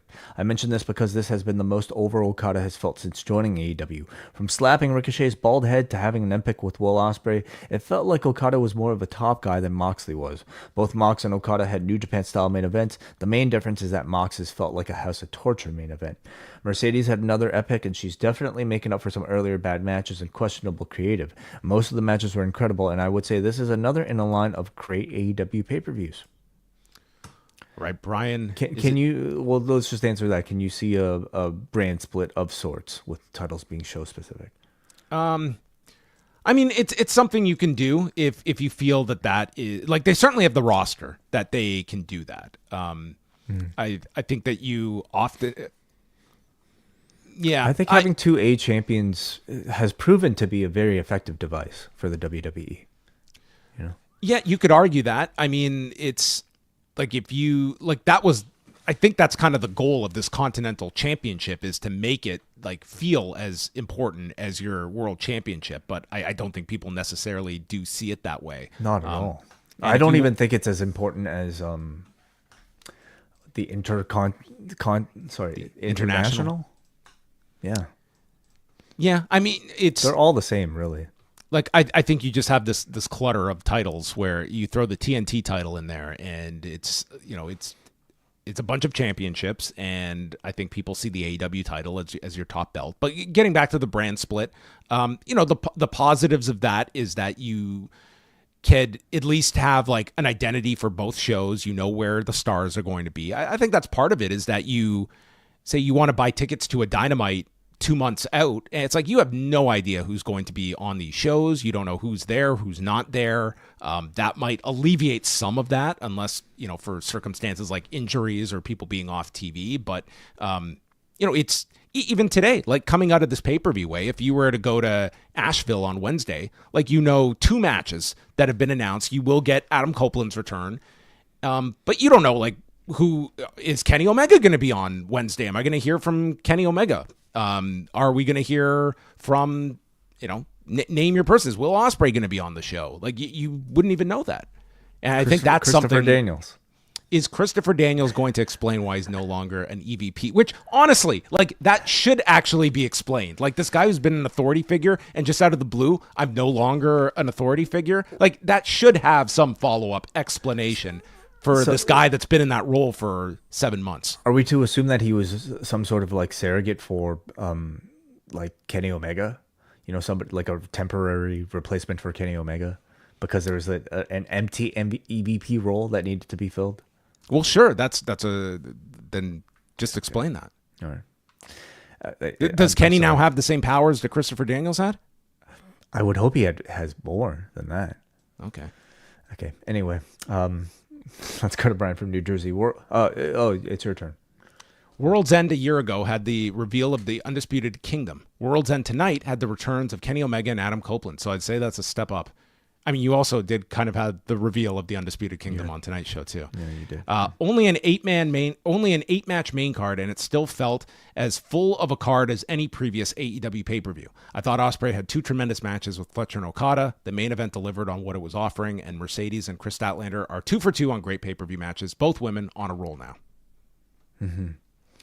Thank you very much. So we go to Dustin Meyer, who sends a super chat. Thank you for sending the $14 Canadian super chat, Dustin Meyer. Appreciate it. He says, "What's your next 4 pay-per-view made events? I see White at Grand Slam, Copeland at Revolution, Adam Cole at Dynasty. Sorry, that one's Dynasty, and Adam Page at Double or Nothing." So who are essentially the next 4 challengers for Jon Moxley, assuming Moxley retains? I mean, if like Jay White was the guy that ate the pin tonight, I mean, if that was my direction, that would not have been the finish I was going with in this match. So, Hangman too feels like he'd be closer. Like if we're going to get that singles match, and I think you will, he feels like you'll get somebody it'll be closer than this. White at Grand Slam, I think makes some sense. Given that it's near New Zealand, but. I wonder if they would be more tempted by like an Adam Copeland versus Jon Moxley as like a stadium main event, for instance. There are also people that I'm sure we're not considering at the moment that they could just like put up there that might feel a bit fresher. Who's to say like a Will Ospreay won't be in that conversation? Like Ospreay did say to Darby that he would help out with this whole Death Riders thing, so I think he's the biggest babyface you have, actually. So that might be possible. Yeah, but they certainly don't have a shortage of people. When you have, I would classify like big matches for Moxley in Adam Copeland, with Ospreay, with Swerve, with Darby. Say nothing of like a Kenny Omega. If you have big matches. It's just simply programming like what direction you're going in. Jeff Jarrett. Jeff Jarrett's retirement, title versus career. Yeah, Moxley versus Jarrett. I would watch that. All right. Okay. So. Well, thank you, Dustin. Maybe not the specifics that you're looking for, but we're not very good at specifics. All right, let's go up next to Bruce Lord, who says, "I'm seeing some mixed reactions online, but I think it's hard to view a pay-per-view which began with Fletcher Ospreay, included another worthy chapter in the Okada-Ospreay feud, and had another equally great yet entirely stylistically different match in Mercedes and Stat as anything other than a success. AEW isn't perfect right now. The 4-man felt like a generic TV main, and Cole and MJF are just twiddling their thumbs in purgatory, but there's a whole lot to like. I'm not sure which I'm more excited about. The official return of a fully armed and operational Mercedes Moné, or the promise of Omega Okada 5. For whatever it's worth, I had no plans on going to Texas, but that tease makes it a 50-50 proposition. Happy New Year's, guys." Well, there you go. That's a lot of pressure for those guys, man. Okay, to try to either match or even top the legacy that they've already established with those matches. Man, that's like years later. With Omega coming off of this injury. It is, but at the same time, it's like they also have it's like the history between the two. It's already like you put that in a stadium, and it's going to these are incredibly smart workers when it comes to you don't necessarily have to you don't have to eclipse the physical that you did in the first series of matches, that you can still put together something that is I'm not too worried about the match, but you're not wrong. There's going to their legacy is these state of the art matches. If it doesn't get more than 7 stars from Dave, will it be a disappointment? I mean, it's to everyone's own rating system. Would it get a how extra large of a coffee would it get? Maybe that's going to be the question. We've never rated. We've never done a coffee rating for an Omega Okada. So All right. We go to Darren from Melbourne, Florida. I was live at the show tonight. Got there early to see the whole 0 hour. Arena looked packed, though it doesn't hold that many in the first place. The crowd was pretty hot from the get-go with the first Tony Storm match onward. I was prepared for a 5-hour marathon, but I think the pacing and match placement really helped keep the crowd engaged. I thought it was a solid show overall, even though not much actually happened in the grand scheme of things. I didn't get the feeling of the show dragging or the extra bloat, and it did end a little bit early. Overall, Orlando does a good job showing up when AEW comes to town, and considering the WWE was running a house show at the same time in Orlando. Ospreay is the most over of anyone, but Copeland and FTR were a close second. Great job as usual, especially with the Christmas show. Well, thank you very much, Darren. We hope you enjoyed the show. thank you very much. Yeah, like come to think of it, I almost feel like Ospreay might be somebody they're saving for like All In. He feels like he requires that sort of moment to be crowned as a champion, or we'll even like for Forbidden Door in London as well. Like you've got that show in the summer. Right. Jake from the Windy City. Enjoyable show all in all. Cannot say otherwise with the Okada Ospreay masterpiece and Moné Statlander. Formatting and pacing much more to my taste with the WCW style of 3 or 4 on cameras, couple of backstage interviews, letting things breathe. Hopefully they keep it going like this. If Kenny is healthy to wrestle more in the new year, I want to see him and Copeland battle it out rather soon. That is probably the one dream match for me I haven't seen. I will say I marked out for both of their returns tonight on my socials. And Kenny himself, his presence was surely missed in AEW over the past year. He was the one thing missing. He was the one missing piece in my AEW fandom, and I'm really happy he's back. Thanks for the incredible Christmas show again. 8 hours left me wanting more. All right, one more here is Jordan from the Bronx. Fun show overall with the action delivering the usual AEW pay-per-view quality. I was just not pleased with the booking of the show overall. Moné and Statlander was great, but it felt kind of sloppy on how they got to the match. Swerve needed something on the show, but I mostly felt underwhelmed with him picking on Ricochet, following his great moment with Lashley recently. And that main event, that was just a lot. Copeland and FTR standing tall as Team AEW against Moxley just doesn't seem right. I don't have much interest in seeing Copeland fighting for a world title, especially with Christian hovering. It doesn't feel like that moves AEW forward. I hope that I'm wrong, but I just don't understand why Darby or Ospreay or Swerve aren't in his spot. I mean, those to me are matches that they are... Well, I mean, they certainly have the Darby Ospreay stuff coming out of this that they've already kind of put in motion. Swerve is kind of off to the side. He's involved in 2 programs between Lashley and Ricochet that he certainly feels like he's away from the main event picture for the foreseeable future. I guess he's kind of off doing his own storyline that doesn't require the championship, and really, like with a guy like that, I think they're just kind of like holding him off while they build other people before we eventually get back to Swerve in the title hunt. But I could see Ospreay or Darby challenging Mox at some point. I mean, when Adam Copeland signed to AEW, like it was only a matter of time before he headlined some show, and to headline a show, you have to go for the major championship. He still represents tremendous name value, and I think it makes it's something to be expected, and they should book him in a title program sooner than later. So this one doesn't really surprise me that much. All right. Well, thanks everybody for the feedback. Thank you for the super chats, and thank you for staying up late with us to go through what I still thought was a pretty enjoyable pay-per-view. I mean, I thought those 3 matches in particular were really outstanding matches that I would highly recommend. So that was the strength of the show right there, and a lot of blood that they had to provide you at World's End. But when the world comes to an end, there is some bloodshed. There is forehead, back of the head, unprotected headbutts, and toilet paper. Last show of the year, John. You kind of had to go. All out. Yeah. All right. Well, thank you, everyone, and Yeah, again, just last thing here. We are still in the midst of like a bit of a sort of like holiday schedule, and that basically means on Monday there will not be a Rewind to Raw. Instead, there will be the best and worst of show with ourselves and our friends at Poison Rana. That will take place in the Post Wrestling Cafe and also in the Poison Rana Patreon. So it's a patrons only show. We urge you guys to sign up if you are interested. You get 30 days of access at postwrestlingcafe.com, which also includes our Wrestle Kingdom reviews and our Wrestle Dynasty reviews, which will take place in the next weekend, actually. So it'll be very busy. And also, as we mentioned on the Christmas show, new formats are coming for Rewind to Raw and Rewind a Dynamite and Rewind a SmackDown, which means those shows on the free feed will only contain the reviews. If you're looking for our news discussions and feedback sections, which also includes questions on every edition of the show, you will now have to find those in the Post Wrestling Cafe. But if you're going to stay on the free feed, that's we are happy with that too. In exchange, you are getting Rewind a SmackDown, just the reviews only. But every Friday or Saturday morning, you get those reviews. So whether you're a free subscriber or a paid subscriber, we thank you very much.